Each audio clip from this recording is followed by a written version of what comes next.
আসসালামু আলাইকুম। সবাই কেমন আছেন? আশা করছি আল্লাহর রহমতে সবাই সুস্থ আছেন, ভালো আছেন। আলহামদুলিল্লাহ আমরাও ভালো আছি। আরও একটি নতুন ভিডিও দেখার জন্য আপনাদের সবাইকে আমন্ত্রণ জানাচ্ছি। আশা করছি আমার আজকের ভিডিওটিও আপনাদের খুব ভালো লাগবে।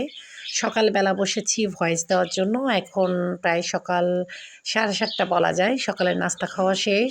আর পাখির খাঁচার পাশে বসেছি। তো পাখিদের কিচিরমিচিরটা সকালবেলা খুব সুন্দর শোনা যায়। আর বিকালেও তেমন। তো অন্যদিকে আমরা যখন হাঁটতে বের হই তখন নানরুটির দোকান থেকে ২ টা নানরুটি নেওয়া হয়। তো আজান আর আয়াত কুকুরদেরকে ছিঁড়ে এগুলো খাওয়াই। রুটি শেষ হয়ে গেলেও দেখা যায় কি কুকুরগুলো পিছু ছাড়ে না। ওরা ওদেরকে খুবই চেনে গিয়েছে। ওরা যখনই গেটের বাহিরে যায় তখনই ওদের পিছু নিতে শুরু করে খাবারের জন্য। আর আরও কি হয়েছে না হয়েছে পরবর্তীতে শেয়ার করব। কুকুর নিয়ে কিন্তু অনেক লম্বা কাহিনী আছে। তো এইটা গাছটা খুব সুন্দর লাগছিল। গাছে খুব সুন্দর ফুল দেখছিলাম, ভাবলাম এখান থেকে কিছু বীজ নেওয়া যাক, রোপণ করব। কিন্তু পাকা বীজগুলো এতটা দূরে যে হাত অতটুকু পৌঁছাচ্ছিল না। হাত পৌঁছাবে, তবে মাটিটা নিচের দিকে এতটা জংলা ছিল সাপ না বের হয়ে যায়, সেই ভয়ে আর বেশি সামনের দিকে যেতে পারলাম না। তো এইদিকে আজান কুকুরটাকে বুঝাচ্ছিল, দেখো বাবা একটু চলে যাও, কালকে আবার দিব বা বিকালে আবার দিব। ওর কথা শুনে গুড বয়ের মতো এটা চলে গেল। কিন্তু দেখা যাচ্ছে কি কিছুক্ষণ পর আবার আমাদের পিছু নিয়েছে। আমাদের হাঁটার পুরো পথটাই আমাদের পিছন হাঁটছিল। তো অন্যদিকে পথের ধারে খুব সুন্দর লজ্জাপতি গাছ। এখানে একদম ঝাঁকড়া হয়ে উঠেছে। আর পিঙ্ক ফুল, সবুজ পাতার ফাঁকে দেখতে সুন্দর লাগছিল। সকালের হালকা মিষ্টি আলোটা এখানে পড়ছিল। তো আয়াত ধরে দেখছিল, ওই যে উদ্দেশ্য একই, আমাকে ফুল দিবে। তো পা দিয়ে পাতাগুলোকে একটু টাচ করতে গিয়েছিল। টাচ করলেই তো পাতাগুলো বটে যায়। দেখা যাচ্ছে এই গাছে প্রচুর কাঁটা, ওর পায়ে কাঁটা লেগে গেল। এদিকে যতই হাঁটাহাঁটি করি, যতই ভালো লাগার কাহিনী শেয়ার করি, মোল্লার দৌড় কিন্তু মসজিদ পর্যন্ত, যেমন আমার দৌড়ও কিচেন পর্যন্ত। এসে তো পেট পূজার আয়োজন করতে হবে। তো সকালে নামাজের পরই কিন্তু আমি একটা কাজ সেরেছি। এরপরে দ্বিতীয় কাজ হচ্ছে পরোটার ডোটা রেডি করে রেখেছি। অনেক দিন কেনা নাস্তা খাইয়েছি বাচ্চাদেরকে, হাতের ব্যথার জন্য ভালো মন্দ কিছুই করতে পারিনি। ২-১ দিন ধরে আমি পরোটা রুটি বানানোর চেষ্টা করছি।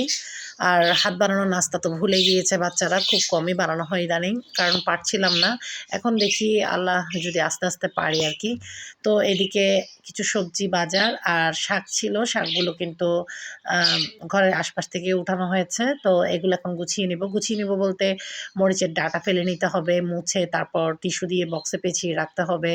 অন্যদিকে ধনেপাতার গোড়ালিগুলো আলাদা করতে হবে, সেগুলো ছাদে রোপণ করব। আর হাতার মধ্যে রয়েছে থানকুনি পাতা, এগুলো ছাদ থেকে উঠানো হয়েছে।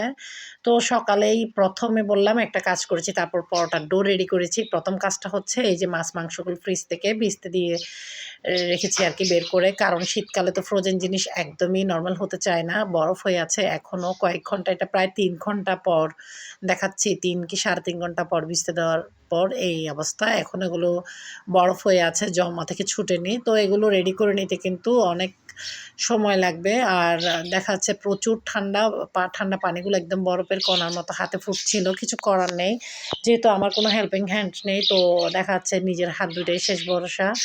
আর বাচ্চারা আমাকে অনেক কাজে হেল্প করে, কিন্তু মাংসের কাজ এটা তো প্রশ্নই ওঠে না। তো এখন মুরগিগুলো একদম বরফ হয়ে আছে, এগুলো আরও দেখা যাচ্ছে কি ১-২ ঘন্টা ভিজতে হবে আর কি। তো যা হোক, এগুলো এদিকে ভিজতে থাকুক, অন্যদিকে আমি আমার অন্য কাজগুলো সেরে নিই। কাজ তো আর ১টা ২টা না, এখনও প্রচুর কাজ। তো শীতকালে আসলে কাপড় ধোয়া, ঘর মোছা, তারপর যে ধোয়াফালা করা বা পানি ঘাটার কাজগুলো খুবই কষ্ট লাগে। কষ্ট লাগলেও কিছু করার নেই। আর গ্রামে প্রচুর শীত। শীত কাহাকে বলে, কত প্রকার ও কি সেগুলো আমি বাড়িতে থাকতে এসে বুঝেছি। এর আগে যেহেতু শহরে ছিলাম, তখন সেখানে শীতের ওভাবে অনুভব হতো না।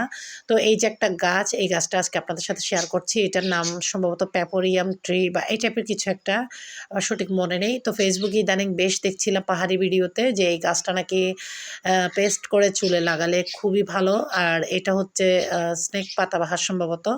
এটা ছিল আমার এখানে। তো গাছটা মরে গিয়েছে, শুধু একটা পাতা বেঁচে ছিল। তাও ফেসবুকে দেখলাম বা ইউটিউবে পাতাটাকে একটা কাটিং দিয়ে তারপর পানিতে রাখলে গোড়ালি থেকে শেকড় বের হয়। দেখলাম সত্যি তাই হলো।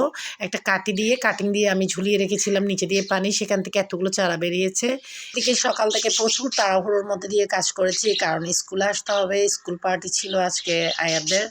তো ক্লাস পার্টিতে আয়াতকে নিয়ে আসলাম, আর এখানে ম্যাডামদেরকে দেখছিলাম। এগুলো আসলে দেখার সৌভাগ্য হতো না যদি একটা ভিডিওর মাধ্যমে শেয়ার করা না হতো। তো যা হোক, এখানে নাচতে উঠে একটা গ্রুপ দেখা যাচ্ছে কি নাচটাই ভুলে গিয়েছে, ওরা কি নাচবে বুঝতে পারছে না, মনে হচ্ছে শুধু উপরে নিচে একটু একটু শরীরটাকে দুলাচ্ছে, দেখে হাসি আসছিল। প্রতি অনুষ্ঠানে কিন্তু কম বেশি এই ধরনের কিছু না কিছু হয়, না হলে আবৃত্তি করতে এসে ভুলে যায়।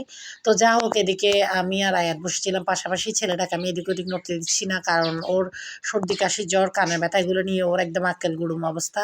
আসলে এখন মৌসুম চেঞ্জ হচ্ছে, সব কানেই এই অসুখটা সবার দেখা দিয়েছে, আমি নিজেও ভুগছি। আজকে যে কয়বার কেটে কেটে ভয়েস দিয়েছি। তো এই পর্যায়ে উড়াদুরা ডান্স চলছিল। তো আমি আয়াতকে বলেছি কানে হাত দিয়ে বসে থাকতে। তো আমাদের পিছনেও এক ঝাঁক মেয়েরা বসেছে, ওদের কিচিরমিচিরের আওয়াজে কি বলবো আমি। মেয়েরা যেখানে থাকবে ওখানে তো আনন্দ উল্লাস হাসি ঠাট্টা চলবেই, তো কানের অবস্থা খারাপ আর কি। তো এদিকে নাচছিল ওরা আর আমি দেখছিলাম। এ ফাঁকে একটা কথা বলে নিই, যারা আমার ভিডিওটা দেখছেন ছোট একটা লাইক দিতে ভুলে আছেন, ছোট একটা লাইক দিয়ে ভিডিওটা কন্টিনিউ করতে পারেন। আপনাদের ছোট একটা লাইক আমার এই ভিডিওটাকে আপনাদের মতো অসংখ্য আপু ভাইদের কাছে পৌঁছে দিবে। এখানে আমার পিছনে যে মেয়েদেরকে দেখছেন, এরা কত পিচি পিচি ছিল, খুব দ্রুত যেন বড় হয়ে গিয়েছে। আসলে দিন যে কোন দিকে ফুরিয়ে যাচ্ছে, আমরা ভাবছি অনেক সময় আছে, আসলে সময় কিন্তু ফুরিয়ে যাচ্ছে। তো এদিকে তাসনিয়াকে আমি আগেও একটা ভিডিওতে শেয়ার করেছিলাম, সেটা ২-১ বছর আগের ভিডিও। তো তাসনিয়া মামনি আছে, আর অন্যদিকে আয়শা আছে, আরও অনেক মামনিরা আছে। আয়শাদের আজকে ক্লাস পার্টির পাশাপাশি বিদায় অনুষ্ঠান। তো আয়শা খুব সুন্দর কিউট একটা কেক বানিয়ে এনেছে নিজ হাতে, মাশাল্লাহ। আমার পাশে ওর আম্মু বসেছিল, ভাবি আমাকে মোবাইলে দেখিয়েছে ছবিটা। আসলে কেকটা টেবিলে ছিল, কিন্তু আমি তো ওদিকটায় যাইনি। সেটাও কাটিং হবে আজকে, ২-৩টা কেক কাটিং হবে। তো এই যে ভাবি বলল যে আমার মেয়ে কোথাও থেকে কাজ শিখেনি, জাস্ট ইউটিউবে ভিডিও দেখেই কেক বানানো শিখেছে। উনি মুখে না বললে কিন্তু আমি ভেবেছিলাম এটা অর্ডার করে এনেছে এমনই। তো মাশাল্লাহ, আসলে অনেক কিছু থেকে অনেক কিছু শিখা যায়। ইউটিউব থেকে আমরা অনেক কিছু শিখেছি।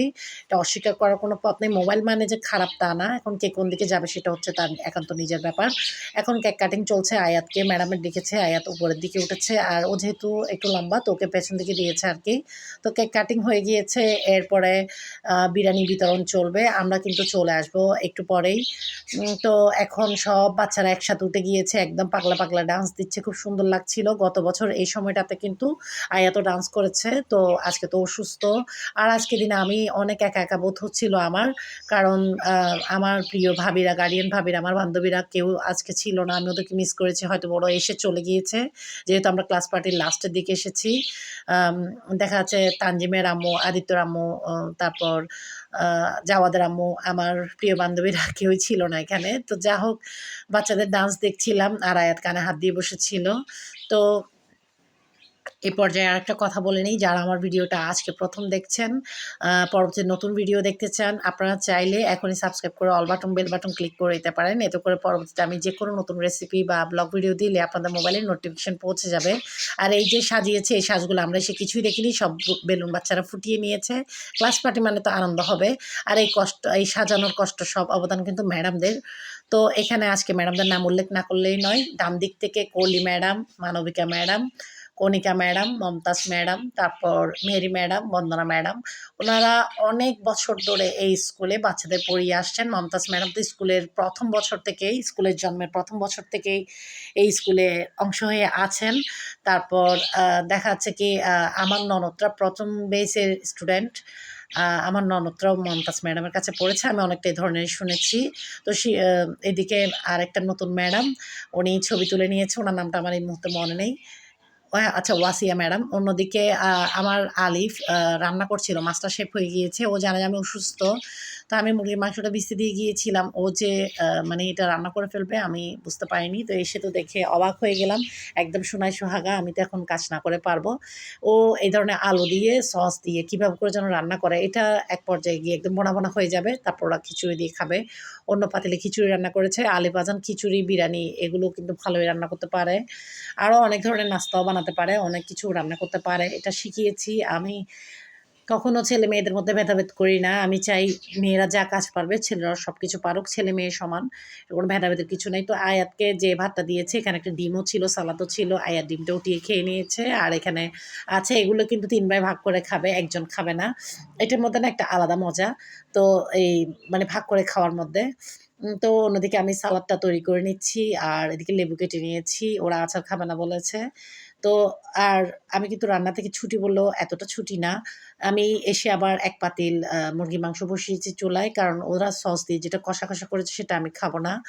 আমি আলু দিয়ে পাতলা ঝোল দিয়ে মুরগির হাড় মাংস পা সব কিছু দিয়ে বড় এক পাতিল রান্না করেছি। দেখা যাচ্ছে শীতের সময় চলছে চিতই পিঠা, খোলাচা পিঠা, হাতজারা পিঠা, তারপর চালের রুটি, পরোটা, প্লেন রুটি এগুলো দিয়ে কিন্তু মাংসের ঝোল দিয়ে ভালো লাগে গরম গরম।